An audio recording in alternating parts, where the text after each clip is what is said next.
the air and landed on the house with the others. It stomped up to the roof peak and bounded onto the chimney. The other 5 creatures were small and hunched over. Their long arms dangled at their sides, and as they walked, their shoulders rocked like a seesaw. Megan continued to watch them until she realized what they were. Monkeys. It seemed impossible. Monkeys had escaped the zoo and were climbing over a house in her neighborhood. One monkey leaped from the edge of the rooftop. Megan had a clear view of its silhouette in front of the moon.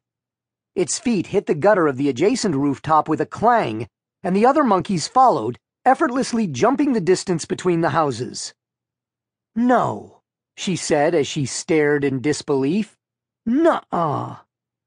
The monkeys jumped to the next house, and the next, and then disappeared into the shadows.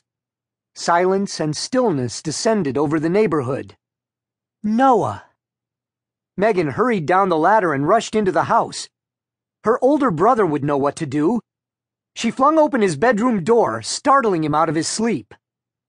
"What?" Noah gasped. His hair stood out in all directions, reminding Megan of sun rays in a cartoon. "Noah, outside!" she blurted out. "Quick!"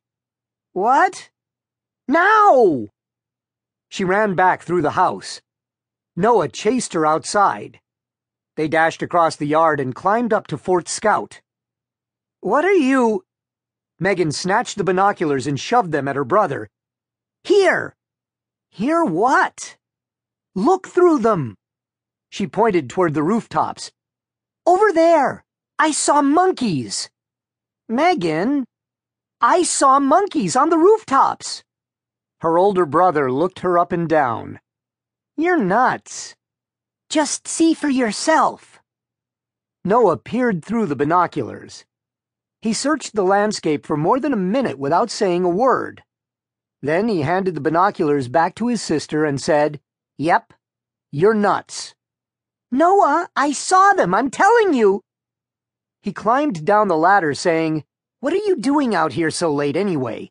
You'll be so dead if Mom catches you out here." He reached the ground and turned to run toward the house, calling, "Come inside!" Megan watched him run back into the house and close the door on the night. She turned her attention back to the rooftops and her neighbors' yards. She studied the shadowy landscape for nearly an hour, but nothing unusual happened. "I know I saw them," she said, trying to convince herself. She climbed down from the fort, returned to the house, dropped into bed, and stared at the ceiling. She couldn't sleep. At 2 o'clock in the morning, she rolled out of bed and sat at her desk. Nervous, she drummed her fingers on the desktop and shifted her eyes. Her gaze stopped on a single book standing on its edge. A diary. A recent gift from her mother, the diary lacked its first entry. Megan snatched it up and opened to the first page.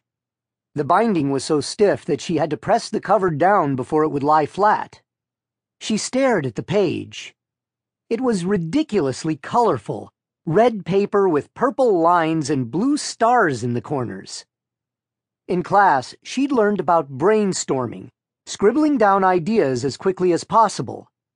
Her teacher had said it was a way to make sense of something that was difficult to figure out. Megan grabbed a pencil, chewed on the eraser for a moment, and started to write. Date, July 18th. Time, 11 p.m. I went outside because I forgot my stupid glasses in Fort Scout again.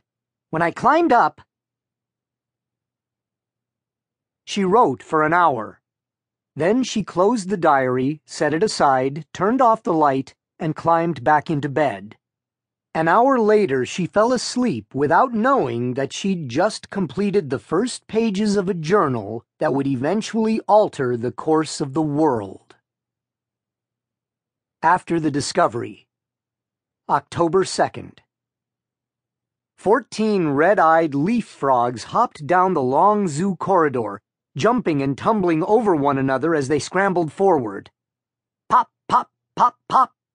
The sticky pads of their feet slapped the floor and sounded like exploding miniature firecrackers.